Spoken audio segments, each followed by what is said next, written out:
The son of Gautama, they are still alive. They still exist in India.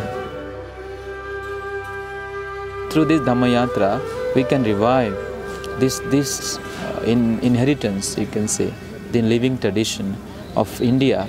And through this, I can see the light can spread, the Dhamma can spread throughout the world.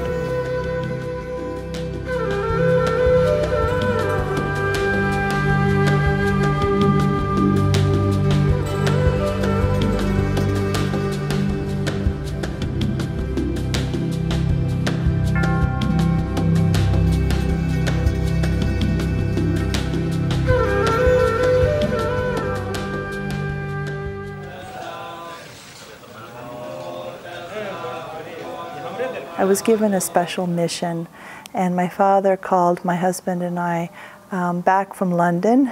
At that time I was still living in the UK, and it was a summer in 2005 that he called us forward, and it was a serious conversation because he said, I have this wish that I would like for you and Richard to carry out a wish if we can help to support the Theravada community.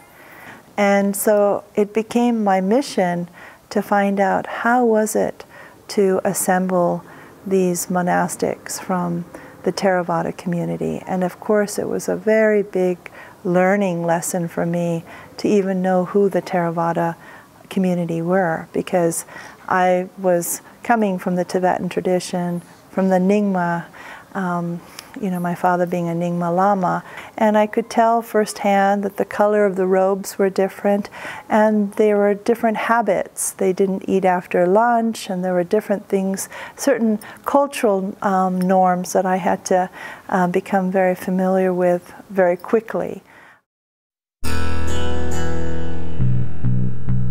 When we look back to our ancient roots, our history, we see Buddhism there. But we have skipped millennia. We have lost the contact with the living, breathing lineage and tradition. Why did that happen? I started to inquire these ruins that I would visit. They were just left as archaeological sites without any monks.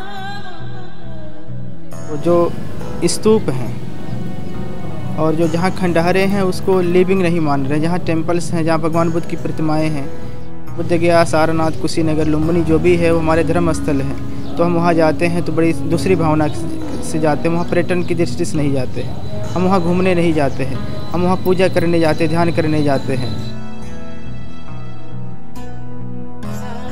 Somebody they said that why you have to come to propagate Buddhism in India. I said, well, no, I never propagate Buddhism in India. I never. Because of Indian. This is the main, the birthplace of Buddhism.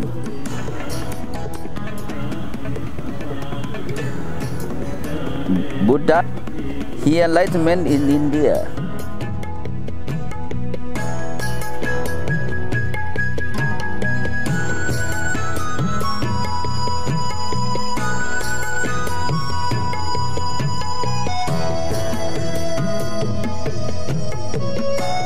This journey that we've been on, this Dhammayatra, has been inspired to remember the teachings of the Buddha in each of the places that he spent his 45 years after his understanding of enlightenment. What did he teach in Sarnath? So we chant the Dhammachakra Sutra, the turning of the wheel.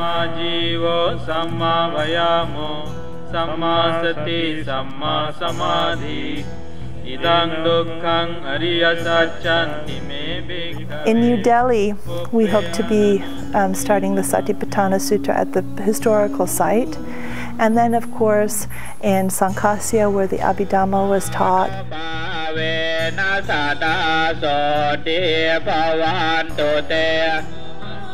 In Kushinagar, the Mahaparinirvana Sutra.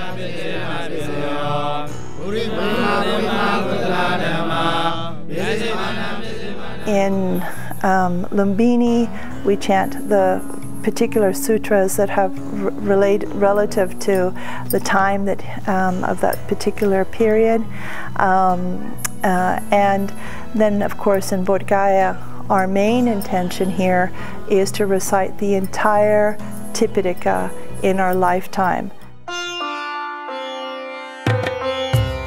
There has always been some attraction towards this, finding out what is there in that kind of life. Why would people, leave normal life, go against the status quo? Buddha came in contact with suffering, pain, misery, came to see a society that at one place, from one vantage point, it looked so beautiful, as an elegant city, well-designed town. But from the other side, he saw a society divided by caste, class, economy, gender discrimination and such. अगर हम Buddhism को उनको बताते हैं, धम्म को उनको बताते हैं, तो अगर उनके धम्म समझ में आता है तो वो एक जो महिला होती है वो पूरे फैमिली का टेक केयर करती है, तो उससे क्या होता है कि वो पूरी फैमिली चेंज हो जाती है। हम जो समाज में परिवर्तन चाह रहे हैं, हम चाह रहे हैं कि फिर से भारत में बौद्ध धर्म लौट के आए, तो ये तभी संभव है जब हम महिलाओं को भी इसी प्लेटफॉर्म पे लेके आएंगे।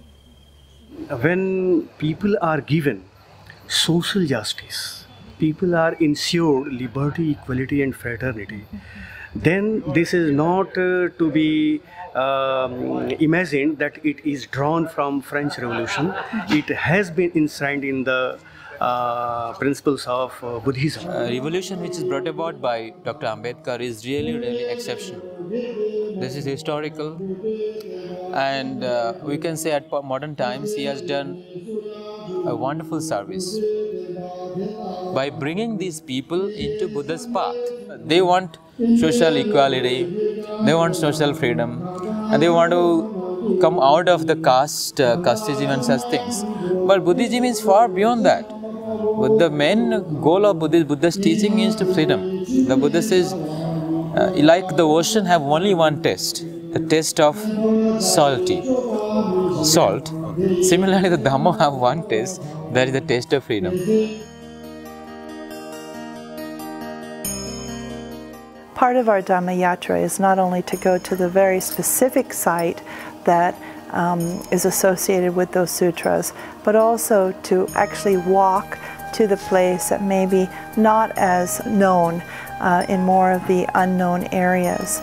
And that's a journey of uncovering, and it's an exciting journey because we've discovered when we go to the villages that sometimes you'll find old statues that they just keep by their as a kind of shrine, in their home shrine, and it's just pretty amazing to see the bricks that are going back to hundreds and hundreds of years back. So I think more scholarship is needed, and of course identifying the history will allow us to get more knowledge that we can share with the monks and nuns, and of course to the Buddhist community as a whole, and maybe to India, because what we're recovering is India's great history here. गांव के जब पानी बरसता था तो ये मिट्टी कटती थी, तो उसमें बहुत से कॉइन्स और फिर टेराकोटास, स्टोन इमेजेस ये अवेलेबल होते थे। मैं चाहता हूँ आप लोगों के प्रयास से इस पूर्ण धरती पर जहाँ भगवान बुद्ध जी का आगमन हुआ, तो आप लोग गवर्नमेंट ऑफ इंडिया को लिखें कि यहाँ पर डेवलपमेंट हो।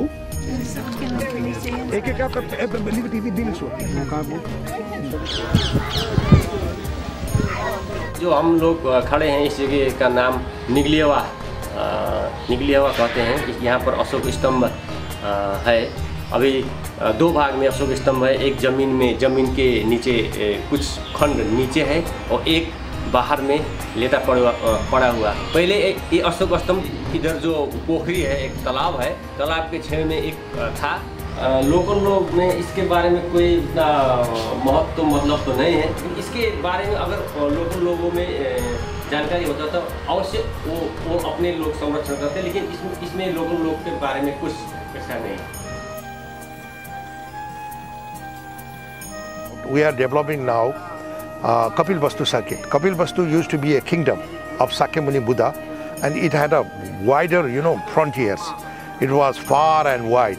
But due to the, partition of different countries and borders, some, holy sites of Buddha's life are in India and some are in Nepal.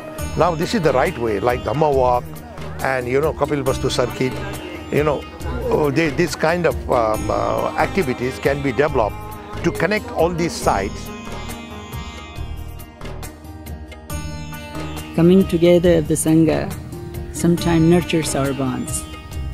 It recites, helps us, reminds us to understand why we chose this way of life, why we chose to let go of our family, let go of our loved ones, and be a homeless wanderer.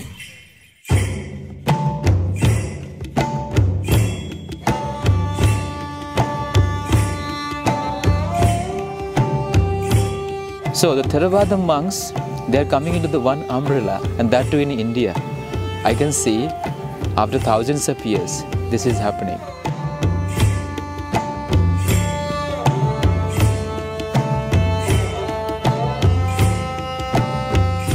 Mail होना जरूरी है। अगर mail नहीं होगा तो हम लोग foot होगा। अरे बर्मा का है, थाईलैंड का है, अमेरिका का नहीं होगा। ठीक है, हम बुद्ध हैं, हम बुद्ध सब एक ऐसी भावना से करेगा तो सफल होगा। बाबू जी चले, हम आपके साथ हैं। जो अच्छा काम करेगा, कहीं भी हमको बुला ले, हम बिल्कुल तैयार हैं।